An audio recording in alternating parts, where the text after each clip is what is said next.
შეწყდა ჟურნალისტებზე ზეწოლა, დაიცავით ადამიანის უფლებები, არა შანტაჟის ენას. ამ და სხვა სლოგანით ტელეარხ 25-ის ჟურნალისტ ჯაბა ანანიძის მხარდასაჭერად კოლეგები გაერთიანდნენ. რიგოში მოქმედება მედია საშუალების წარმომადგენლებმა ხელისუფლების მხრიდან დისკრიმინაციული ქმედებები დაგმეს. მეოთხე ხელისუფლება პროკურატურისგან ფაქტის დროულად გამოძიებას, სახალხო დამცველი საჭირის საკანონმდებლო ორგანოსა და კოალიციის პოლიტსაბჭოსგან რეაგირებას ითხოვს. მოგვიანებით აქციას არასამთავრობო ორგანიზაციების წარმომადგენლები შეუერთდნენ. მესამე სექტორი მიიჩნევს, რომ უმაღლესმა საბჭომ ადამიანის უფლებათა და დაცვის კომისიის არსებობის და დეპუტატის უფლებამოსილების შეწყვეტის საკითხი უნდა დასვას.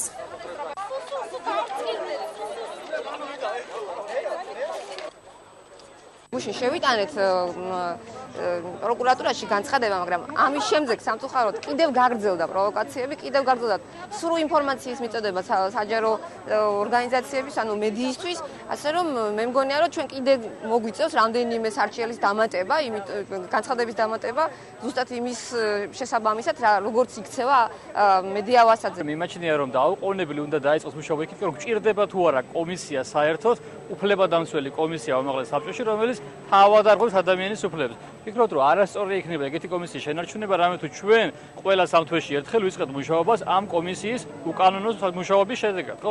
ეგ არის არასწორი და ვფიქრობთ, რომ დაუყოვნებლივ უნდა მოახდინოს რეაგირება სახალხო დამცველმაც და პროკურატურამაც აუცილებლად განსაკუთრებით უმაღლესმა საბჭომ, იმიტომ რომ ეს სწორედ მათი მხრიდან ხდება.